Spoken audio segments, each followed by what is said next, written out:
Number 6, we need to order the numbers from least to greatest. So the first thing that we need to do is we need to change all of these numbers to the same form. That means we make them all fractions with the same denominator.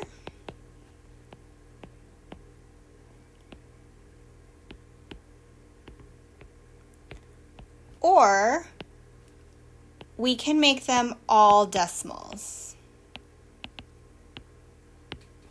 And we have to do this in order to make these numbers numbers that we can more easily compare. My preference is to make them all decimals, and I think that's your preference too. So we're going to go with that. We are going to make all of these numbers decimals. So I see that this is already a decimal, this is already a decimal, and this is already a decimal. So we don't have to change those. I do need to change the fractions though. So I'm going to start with -4/3. And what I'm going to do is I'm going to put this negative sign in here just to remind myself that this is negative. Let me make this a little bigger because I think this might be a kind of long decimal. Okay, so I need to do 4 divided by 3. And just like I usually do, I'm going to make a little list on the side of what numbers you get when you multiply with 3. So 3 times 1 is 3, 3 times 2 is 6, 3 times 3 is 9, 3 times 4 is 12, 3 times 5 is 15. And I think I'm going to stop there. I think that's all I need. So if I find that I need more, then I'll just add more to the list later, but I think that's all I need. So 4 divided by 3. I can only take 1 out. This is as big as I can get. That's close to 4, but not going over is 3. So I'm going to put 1 up here and then subtract 3. That leaves 1 left over. I'm going to put in my decimal points and I bring down a 0. So now I'm doing 10 divided by 3. And the closest I can get to 10 without going over is 9, which means in the answer section, I'm going to put 3. I subtract 9. That gives me 1 left over. And again, I'm going to add a 0, bring that down, and now I have 10 divided by 3. And the closest I can get to that is 9. So in the answers, I'm going to put 3, subtract 9, and that gives me 1 left over. And now I see that this is repeating, and it will repeat again if I keep going. So that decimal is a repeating decimal. So I'm going to put that in my answer box with the repeating bar. And now I'm ready to change my other fraction.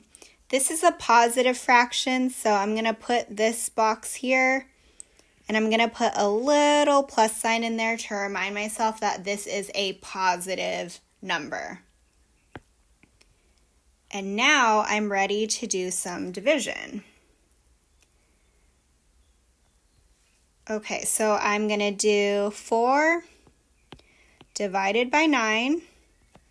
And again, I'm going to do a little list on the side. So 9 times 1 equals 9.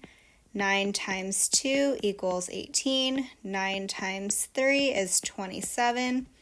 9 times 4 is 36. 9 times 5 is 45. And I'm not sure how much I need here, so I'm just going to keep going. 9 times 6 is 72. 9 times 7 is 60. Ooh, that's not right. So 9 times 6 is 54. Went too fast there. Okay, 9 times 7 is 63.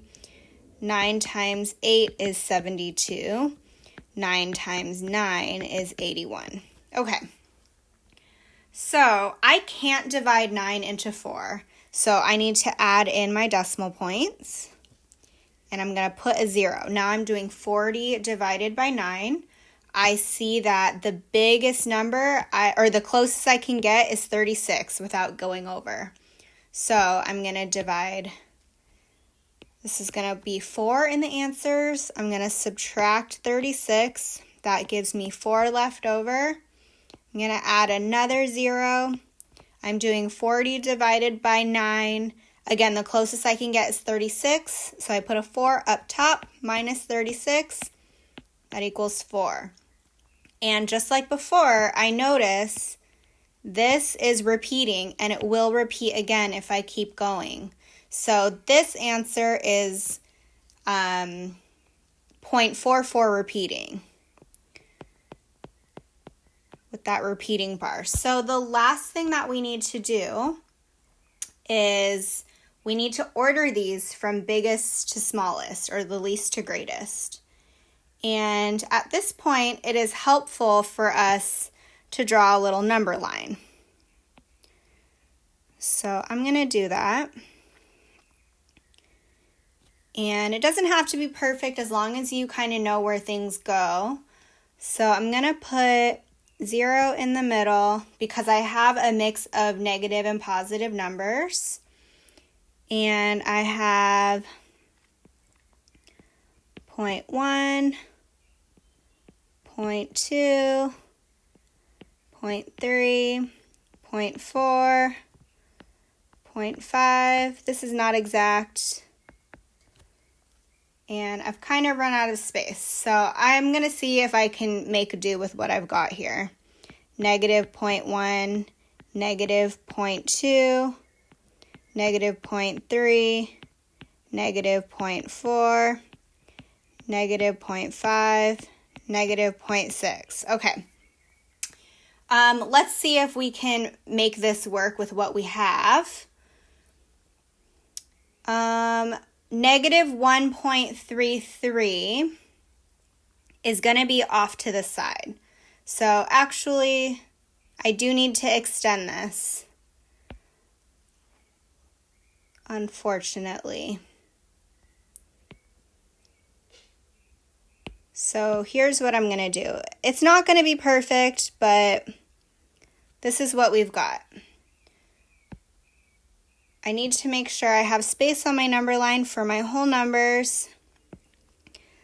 Let's go like dot, dot, dot. This is negative 1, negative 1.2, and then this is negative 1.3. All right, so negative 1.33 repeating is going to be somewhere over here. That blue spot. Negative 1.2 is going to be right here. Positive 0.3 is over here. 0.44 is going to be about right here. And negative 0.8 is going to be right here somewhere. So if I were to list these in order from smallest to biggest, the smallest number that I have is negative 1.33, which was this. But in the original problem, that was this fraction, so that's what I'm going to list. Negative 4/3 is the smallest. The next one that is on the number line is this right here, negative 1.2. And that's what they gave us in the beginning. The next one that we have is right here, negative 0.8. And then next on the number line, we have this one, which is positive 0.3. And then the last one right here is 0.44 repeating, which was this fraction right here. So I'm going to write it in fraction form. And that is your answer. That is your list from smallest to biggest or least to greatest.